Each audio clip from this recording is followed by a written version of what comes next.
찬송하오며 사랑이 많으신 예수님의 이름으로 기도드립니다. 아멘. 우리 옆 사람과 인사드리도록 하겠습니다. 사랑하며 축복합니다. 참 잘하셨습니다. 2층도 참 잘하셨습니다. 우리 어린이들 참 잘했어요. 반가워요. 반갑습니다. 우리 유아실도 감사합니다. 오늘 귀한 자리에 나오신 우리 모든 성도님들을 주님의 이름으로 사랑하며 축복합니다. 그리고 특별히 오늘 이 자리에 처음 나오신 귀한 분들 주님의 이름으로 환영합니다. 오늘은 교회력으로 따지면 추수감사주일입니다. 그래서 앞에 먹을 것이 많이 있죠. 혹시 처음 나오신 분들은 먹고 싶은 게 있으면 집어가셔도 아무런 말도 하지 않겠습니다. 교회력으로 따지면 오늘은 추수감사주일이고 또 우리 교회는 특별히 1년에 한 번 있는 새생명 축제의 날을 오늘로 정하여서 우리가 함께 예배하게 됩니다. 이날은 한 해 동안 베풀어 주신 하나님의 은혜에 감사하고 또 동시에 새로 오신 분들과 함께 예배하는 기쁨의 자리입니다. 우리의 가장 큰 기쁨은 올 한 해 주신 그 결실도 감사하지만 여러분들과 함께 예배한다는 것이 우리의 가장 큰 기쁨입니다. 우리 교회는 지난 한 주간 동안 오늘을 준비하면서 특별 새벽 기도회로 예배를 하였습니다. 한 40-50명 되는 우리 성도들이 매일마다 나와서 여러분들을 위해서 이름을 불러가며 기도했습니다. 여러분, 목사인 저에게도 새벽 예배는 참 힘든 일입니다. 일주일 특세를 보내고 나서 아직까지 피로가 풀리지 않을 만큼 이 피곤은 어떻게 매일 새벽 예배를 해도 쉽지 않은 것 같습니다. 그럼에도 불구하고 우리 온 성도들이 한 마음을 모아서 새벽 예배를 드리며 여러분들을 위해서 기도한 이유는 뭐냐면 한 영혼이 교회에 나온다는 것은 엄청난 영적 전쟁이고 하나님께서 너무너무 기뻐하시는 일이기 때문입니다. 하나님도 기뻐한 일이지만 또 우리 성도들에게도 한 분이 교회에 나온다는 것이 얼마나 큰 기쁨의 일인지 모릅니다. 오늘 본문의 말씀은 제가 몇 달 전에 우리 성도들과 함께 새벽에 말씀을 나누면서 오늘 이 말씀을 우리 성도들과 함께 꼭 나눠야 되겠다. 오늘 처음 나오신 분들에게 오늘 이 말씀을 꼭 좀 전해야 되겠다 싶어서 남겨둔 오늘 말씀입니다. 이 말씀을 나누고자 했던 이유는 뭐냐면 한 사람이 오늘 이 자리에 나오기까지 그 일이 그냥 우연히 되어진 일이 아니라 어쩌다 보니 되어진 일이 아니라 수많은 사람들의 열심과 수고가 있었다는 것을 여러분들이 좀 알아주셨으면 좋겠어요. 오늘 이 본문의 배경은 골로새 교회가 세워진 이야기를 하고 있는데요. 이 골로새 지역은 사도 바울이 단 한 번도 간 적이 없는 곳입니다. 한 번도 만나본 적이 없는데 그곳에 교회가 세워진 거예요. 이 교회가 어떻게 세워졌냐면 바울이 에베소라는 곳에 전도를 하고 있을 때 에바브라라는 제자에게 편지를 써서 보내면서 복음이 전해진 곳이에요. 여러분, 우리에게는 편지를 쓴다는 것이 그렇게 어려운 일이 아니죠. 카톡을 쓸 수도 있고 이메일을 보낼 수도 있고 아니면 종이에 써서 이렇게 보낼 수도 있는 거예요. 그런데 당시에 편지를 쓴다는 것은 쓰는 도구, 쓰는 종이를 구하는 것 자체가 너무너무 어려운 일입니다. 당시에 종이가 없었거든요. 그래서 이집트에 수입해온 갈대 같은 것으로 엮여서 만드는 파피루스나 짐승의 가죽으로 만드는 양피지에다가 편지를 썼습니다. 그러니까 이 편지를 한 장 쓴다는 것이 상당히 돈이 많이 들고 시간도 많이 걸리는 일입니다. 또 지금 같으면 우체통을 통해서 편지를 보내면 끝나지만 당시에는 사람이 직접 편지를 가져가서 이 편지를 읽어주고 그 내용을 들은 성도들의 반응을 듣고 와서 사도 바울에게 전달하는 시스템이거든요. 그러니까 누군가는 또 가져가서 전달해야 되는 수고로움이 있는 거예요. 그러니까 편지를 한 통 쓰는 것이 보통 정성과 많은 돈이 들어가는 일이라는 것입니다. 그래서 사도 바울은 오늘 보면 1절에서 이렇게 이야기를 하는 거예요. 우리 1절 말씀을 한번 다 같이 읽어보도록 하겠습니다. 내가 너희와 라디오게아에 있는 자들과 무릇 내 육신의 얼굴을 보지 못한 자들을 위하여 얼마나 힘쓰는지를 너희가 알기를 원하노니. 아멘. 사도 바울은 지금 이렇게 이야기를 하고 있죠. 얼굴도 모르는 사람들에게 내가 편지를 쓰고 또 누군가를 통해서 이 편지를 전달하느라 얼마나 힘쓰는지를 너희가 조금 알아줬으면 좋겠다라고 이렇게 이야기를 하는 거예요. 저는 오늘 이 자리에 나오신 우리 모든 성도님들이 좀 이 마음을 좀 알아주셨으면 좋겠어요. 오늘 처음 나오신 분들도 그렇지만 또 오래전부터 우리 교회 나오신 분들도 좀 이 사실을 좀 깨달았으면 좋겠어요. 이번 특별 새벽 기도를 하면서 어느 집사님에게 대표 기도를 부탁드렸습니다. 그 집사님 우리 교회 나오신 지가 얼마 안 됐거든요. 그런데 그 집사님이 이렇게 이야기를 하시는 거예요. 기도를 하시면서 제가 몇 년 전에는 우리 교회 태신자여서 우리 성도들이 이렇게 기도를 하면서 준비를 했을 것인데 제가 어느덧 이 자리에 앉아서 지금 기도를 하고 있습니다 라는 내용의 기도를 들으시는 거예요. 그 기도 내용을 들으면서 참 너무너무 감사했어요. 아, 그렇지. 그 집사님이 얼마 전까지 우리 교회 태신자였지. 그리고 그분이 교회에 나오기 위해서 장로님 부부가 참 애쓰면서 모시러 갔다가 또 모시다 드렸다가 또 무슨 일이 있으면 꼭 전화했다가 함께 챙기며 그렇게 이 자리에 세워졌었지. 그 수고로움 가운데 그분이 이 교회에 나와서 정착을 하고 신앙생활을 함께 하게 되었다는 거예요. 아마 오늘 처음 나오신 분들도 누군가의 그 수고로움 가운데 이 자리에 나오셨을 거예요. 아마 하도 나오자고 하니까 엄마가 하도 교회 나가자고 하니까 억지로 그래 내가 우리 엄마 봐서 한번 나오지 라고 해서 나오신 분들도 있겠지요. 대단한 용기가 필요했고 이 시간 쉬고 싶은데 나와서 이 자리에 억지로 앉아있는 마음이 있겠지만 잊지 말 것은 뭐냐면 여러분들이 이곳까지 나오기까지 누군가의 엄청난 수고가 있었다는 거예요. 그럼 여러분 오늘 사도 바울은 이 편지를 쓰면서까지 내가 얼마나 있었는지 너희들이 좀 알아줬으면 좋겠어 라고 말하는 것일까요? 여러분 사도 바울이 내가 이렇게 수고했어 라는 것을 자랑하고 싶어서 지금 이 편지를 쓰고 있을까요? 당연히 아니겠죠. 바울이 이렇게 애써서 복음을 증거하는 이유가 뭐냐?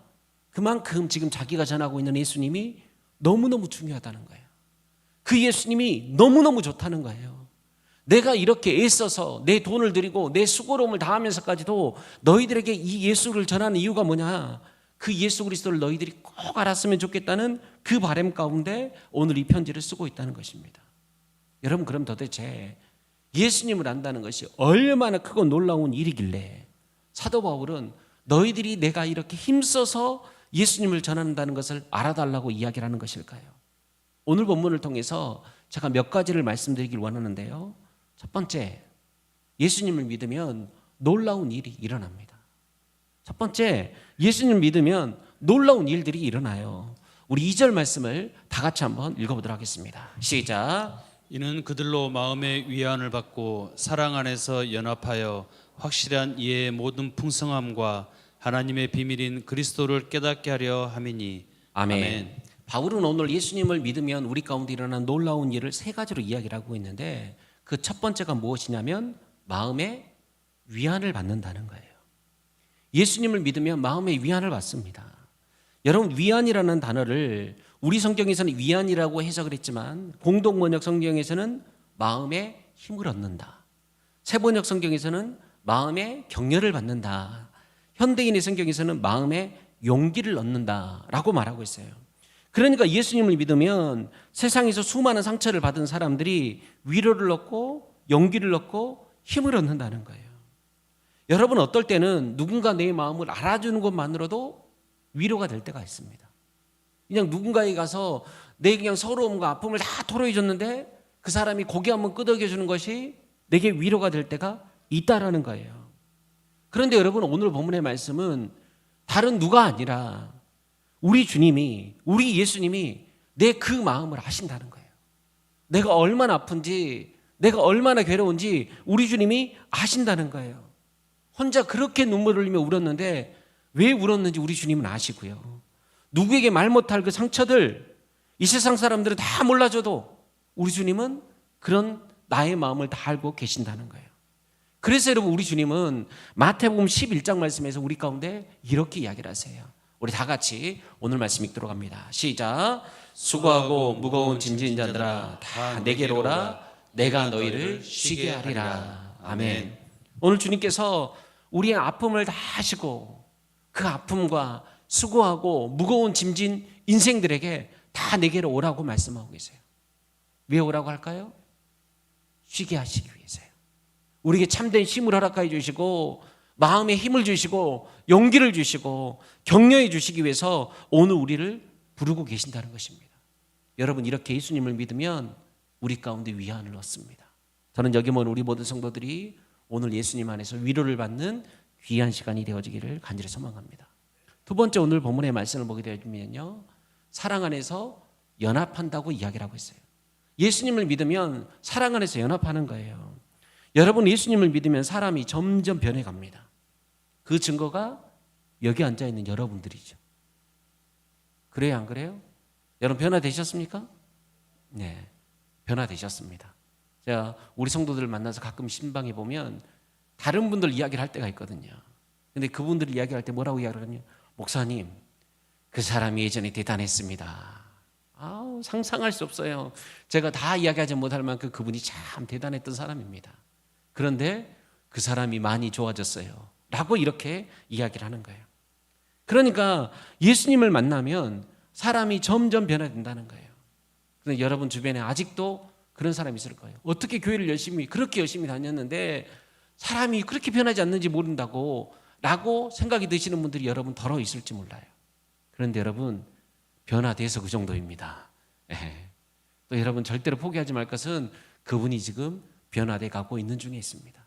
이렇게 예수님을 만나면요, 우리는 반드시 변화될 수밖에 없는 거예요. 그래서 오늘 본문의 말씀에서 이야기하는 것처럼 사랑 안에서 연합한다는 것은 뭐냐면 자기만 알던 이기적인 사람이 이제는 남을 생각하는 사람이 되어진다는 거예요. 혼자만 위로받고 끝나는 것이 아니라 이제는 남도 위로하는 사람이 되었다는 거예요. 여러분, 예수님을 믿고 나면 가장 큰 변화가 뭐냐면 예수님 안에서 자유함을 누리거든요. 그러니까 예수 그리스도를 믿고 나면 그 복음이 주는 자유함을 누리는 것이 예수 그리스도를 믿는 놀라운 기쁨 중에 하나인데, 더 놀라운 변화는 뭔지 아십니까? 예수 그리스도를 믿고 나면 사랑 안에서 스스로 종노릇하는 거예요. 성경은 그렇게 이야기를 하고 있거든요. 분명히 주님께 자유를 주셨는데 그 자유함을 누리는 사람들이 예수 그리스도를 더 깊이 만나다 보면 스스로 종노릇하는 거예요. 이게 복음의 역설이거든요. 분명히 예수님이 자유를 주셨는데 복음을 깨닫고 나면 억지로 종이 되는 것이 아니라 스스로 종이 되어지는 거예요. 여러분, 조금 있다가 예배가 끝나고 나면 여러분들이 다 같이 내려가 식당에서 음식을 준비할 거예요. 저는 음식을 준비하는 우리 성도들을 볼 때마다 너무너무 대단합니다. 새벽부터 나와서 준비를 하시거든요. 제가 봤을 때 그분은 분명히 메뉴를 짜면서부터 고민을 엄청 하셨을 거예요. 내년 이웃초청 주일 새생명 축제 때는 무슨 밥을 해야 되나? 라고 1년 전부터 고민했을지 몰라요. 이렇게 음식을 준비하는 그 메뉴를 준비하는 재료부터 밤늦게와 신선한 재료를 갖다 놔야 되고 그 신선한 재료를 새벽에 준비를 해야 되는 그 수고로움들, 그리고 어제는 수많은 성도들이 나와서 예배당에 청소를 하고 몇 달 전부터 새생명 축제를 준비하며 우리 수많은 성도들이 여러분들에게 선물을 전달하며 전도를 했을 거라고요. 그러니까 분명히 주님께서 우리 가운데 자유를 허락해 주셨는데 이제는 그 자유가 억지로 얽매여지는 종의 노릇을 하고 있는 것이 아니라 사랑 안에 스스로 종노릇하는 거예요. 토요일이면 의뢰에 나가서 내가 전도를 해야지. 주일 새벽이 되면 또 내가 나와서 음식을 준비해야지. 새생명 축제를 맞이하며 나아가니까 또 누군가에게 가서 맛있는 거 사주면서 아쉬운 소리 하면서 꼭 한 번만 나와봐. 이렇게 이야기를 하며 스스로 사랑 안에서 종노릇을 하더라는 거예요. 여러분, 이것이 예수 그리스도를 믿고 난 다음에 우리가 누리는 은혜라는 것입니다. 형제의 사랑 안에서 누리는 그 큰 은혜, 저는 여기 모인 우리 모든 성도들이 다 누리며 나아가기를 간절히 소망합니다. 무엇보다 놀라운 일은 뭐냐면 하나님의 비밀이신 예수 그리스도를 여러분 깨닫게 되어진다는 거예요. 여러분, 우리 다 같이 오늘 본문 2절 말씀을 다시 한번 읽어봤으면 좋겠습니다. 2절 다 같이 읽습니다. 이는 그들로 마음의 위안을 받고 사랑 안에서 연합하여 확실한 이해의 모든 풍성함과 하나님의 비밀인 그리스도를 깨닫게 하려 함이니. 아멘. 아멘. 하나님의 비밀인 예수 그리스도를 깨닫게 하는 것, 그것이 예수 그리스도를 믿는 자에게 우리 가운데 주시는 은혜라는 것입니다. 여러분, 비밀이라는 것은 열심히 공부하고 연구한다고 깨달을 수 있는 게 아닙니다. 비밀은 그 비밀의 당사자가 알게 할 때 깨달아지는 거예요. 오늘 하나님께서 그 비밀이신 예수 그리스도를 깨달아 알게 하신다고 말씀하고 있어요. 그러니까 예수님을 믿는 것은 내 힘으로 되지 않고 하나님의 은혜로만 되어진다는 거예요. 그래서 저는 여기 모인 우리 모든 성도들이 오늘 하나님께 주신 은혜 가운데 예수 그리스도를 더욱더 깊이 알아가는 놀라운 역사가 있길 원합니다. 그럼 여러분, 왜 하나님은 우리 가운데 이 예수님을 깨닫게 하실까요? 두 번째, 오늘 우리가 말씀을 통해서 알길 원하는데요, 예수님 안에는 무엇이 있어요? 모든 보화가 있기 때문입니다. 예수님 안에는 모든 보화가 있어요. 여러분 그 보화를 발견하길 원하십니까? 이 시간 제가 한번 알려드릴 테니까 그 보화를 발견하시기 원합니다. 우리 2절 말씀을 다 같이 들어갑니다. 그 안에는 지혜와 지식의 모든 보화가 감추어져 있느니라. 아멘. 예수님 안에는 지혜와 지식의 모든 보화가 감춰져 있다는 거예요. 여러분 여기 나오는 감춰져 있다는 말은 뭐냐면 마치 요술상자와도 같다는 거예요. 가끔씩 마술사들이 나와서 이 조그만 상자 안에서 무엇인가를 계속해서 꺼내다가 나중에는 사람을 꺼내는 장면이 나오기도 하죠. 이건 속임수입니다. 그런데 예수님 안에 그 모든 보화가 감춰 있다는 말은 뭐냐면 그런 요술상자와도 같다는 거예요. 예수님 안에서 꺼내도 무한대로 쏟아져 나오는 하나님의 놀라운 은혜가 있는 거예요. 예수님 안에는 지혜가 있고요. 예수님 안에 놀라운 지식이 있어요. 제가 오래 신앙생활 하시는 우리 성도들을 가끔씩 만나서 이야기를 들여다보면 그분들은 학교도 제대로 나오지 않았거든요. 초등학교를 나왔다고 하는데 아마 그때 당시 때 초등학교에서 배움은 정말로 짧을 거예요. 그런데 가끔씩 그분들과 이야기를 나누다 보면 목사인 저는 대학원까지 나왔거든요. 공부를 엄청 학교를 많이 다녔어요. 공부를 열심히 한 건 아니고 학교를 많이 다녔어요. 그런데도 제가 깨닫지 못하는 지혜들 우리 어른들이 쏟아낼 때가 있다라는 것입니다. 여러분 그 지혜가 어디에서 오냐면 바로 예수 그리스도 안에서 오는 거예요. 오늘 방금 주님께서 이야기하는 것처럼 예수 그리스도 안에는 지혜와 지식의 모든 보화가 담겨져 있고 그것은 감춰져 있어서 꺼내도 마르지 않는 그 지혜가 우리 주님 안에 있다는 것입니다. 가끔씩 우리 자식들을 보면 부모가 재벌인 줄 압니다. 여러분 그렇죠? 이것도 해달라고 그러고 저것도 해달라고 그러고. 그런데 부모들은 또 어떠냐면 자식들 해달라고 하면 생각했다가 다 해주는 거예요. 제가 자주 말씀드리는 드라마 폭삭수사를 보게 되어지면 금명이가 하루는 아빠한테 속상한 이야기를 할 때가 있어요. 그러면서 아빠가 너무너무 고생하니까 새벽부터 나가서 배를 타고 일하고 잠도 안 자고 바다 한가운데서 일출을 보는 그 모습들을 보면서 너무 속상해서 어떻게 아빠는 나한테 그럴 수가 있어. 아빠가 가진 건 100개인데 어떻게 나한테 120개를 줘? 라고 말하면서 엉엉 우는 장면이 나와요. 여러분 부모는 그런 것 같아요. 부모에게 가진 것은 100개밖에 되지 않는데 부모는 자식에게 120개를 줄 수 있는 사람이라는 거예요. 여러분 우리가 어렸을 적에는 부모의 손에 들려진 과자, 선물, 장난감을 부모가 내게 주는 선물로 여기며 살아왔어요. 그런데 우리가 부모의 나이가 되고 나면 부모님이 이제는 이 땅에 없고 나면 그 부모님이 내게 진짜 좋은 보화였고 선물이라는 것을 깨닫게 되어집니다. 여러분 근데 사실 우리의 진짜 보화고 선물은 우리 예수님이십니다. 여러분 우리가 예수님을 만나면 예수님께 요구하는 것들이 많아요. 예수님 병 좀 고쳐주세요. 예수님 이 문제 좀 해결해 주세요. 예수님 나도 좀 복 좀 주세요 라고 이야기를 하면서 예수님께 이 선물 저 선물을 구하며 나아갈 때가 너무나도 많아요. 그런데 여러분 신앙이 깊어지고 오랜 신앙생활을 하다 보면 진짜 보화는 누구세요? 예수님이세요. 신앙이 어렸을 때는 예수님이 주신 그 선물이 내게 보화인 줄 아는데 예수님을 더욱더 깊이 있게 만나다 보면 예수님 자체가 선물인 것을 깨닫게 되어집니다. 오늘 우리는 추수감사주의를 맞이했습니다. 한 해 동안 덜어놓고 보면 우리에게 감사할 게 너무나도 많아요. 먼저 우리에게 풍성한 결실을 주신 우리 주님께 감사합니다. 눈동자와 같이 우리를 지켜주셔서 오늘 이 자리 가운데 세워주신 우리 주님께 감사해요. 건강을 지켜주신 것도 너무너무 감사합니다. 이렇게 우리에게는 너무너무 감사할 게 많아요. 그런데 여러분 우리 인생의 최고의 감사는 뭐냐면 그 예수님께서 나와 함께 하신다는 거예요. 그 예수님이 나와 동행하신다는 거예요. 즉 우리 인생의 최고의 보화는 누구시라고요? 예수 그리스도입니다. 예수님은 꺼내도 또 생겨나는 보화와 같습니다. 평생 알아도 다 할 수 없는 분이 예수님이시고요.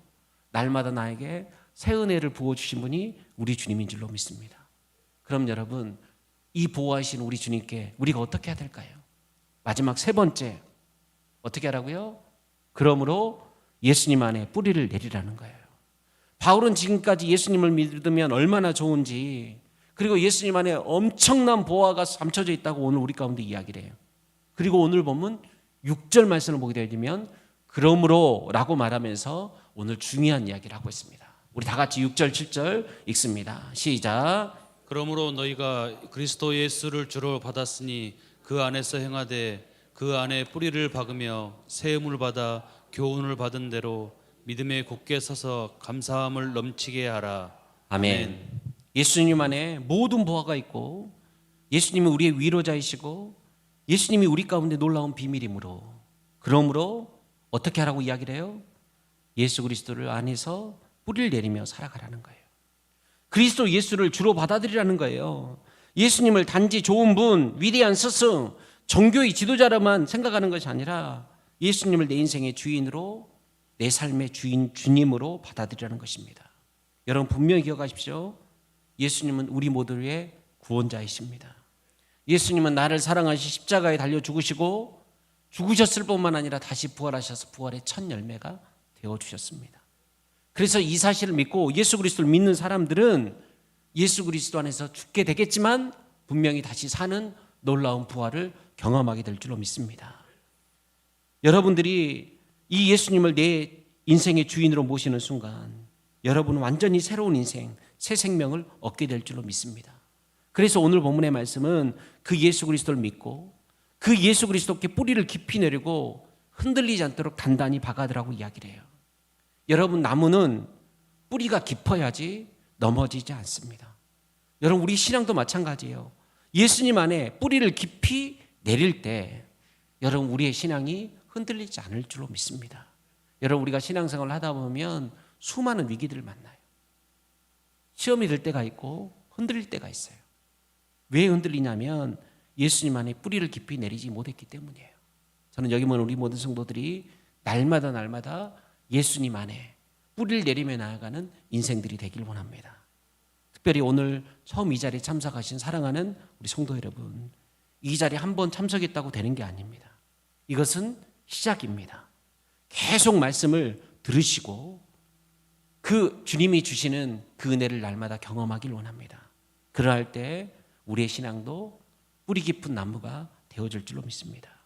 그럼 신앙의 뿌리가 깊게 잘 내리고 단단히 박히면 어떻게 될까요?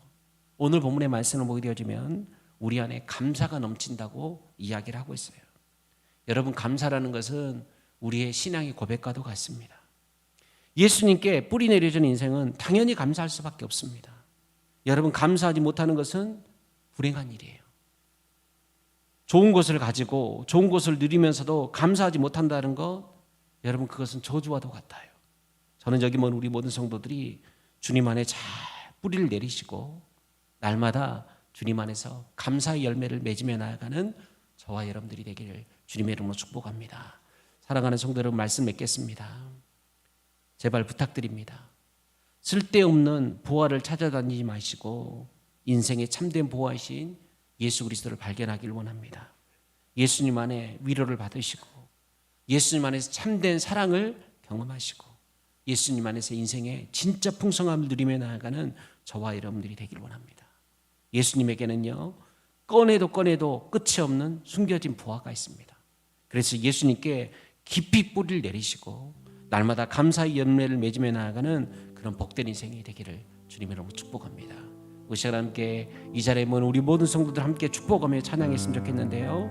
당신은 소중한 사람, 당신은 존귀한 사람, 이 세상에 하나뿐인 당신은 내게 너무나도 소중한 사람. 주님께서 우리를 그렇게 귀하게 여기시고 우리를 너무너무 사랑하셔서 오늘 이 자리에 불러주시고 예수 그리스도를 믿게 하셨습니다.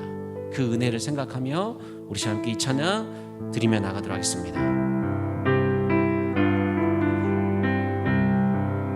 당신은 소중한 사람, 당신은 소중한 사람, 당신은 존귀한 사람, 이 세상에 하나뿐인 당신은 내게 너무나도 소중한 사람. 처음부터 다시 찬양합니다. 당신은 소중한 사람, 당신은 소중한 사람, 당신은 존귀한 사람. 이 세상에 하나뿐인 당신은 내게 너무나도 소중한 사람. 그런 당신을 사랑해요. 그런 당신을 축복해요. 사랑받기 위해 합당한 당신을 주의 이름으로 사랑함. 우리 옆사람 축복하며 찬양합니다. 당신은 소중한 사람, 당신은 소중한 사람, 당신은 존귀한 사람, 당신은 존귀한 사람. 이 세상에 하나뿐인 당신은 내게 너무나도 소중한 사람. 그런 당신을 사랑해요. 그런 당신을 사랑해요. 그런 당신을 축복해요. 그런 당신을 축복해요. 사랑받기에 합당한 당신을 주의 이름으로 사랑함. 여러분 자신을 사랑해 주십시오. 가슴에 손을 모으고 당신은 소중한 사람. 여러분, 나는 너무너무 존귀한 사람이에요. 당신은 존귀한 사람. 이 세상에 하나뿐인, 이 세상에 하나뿐인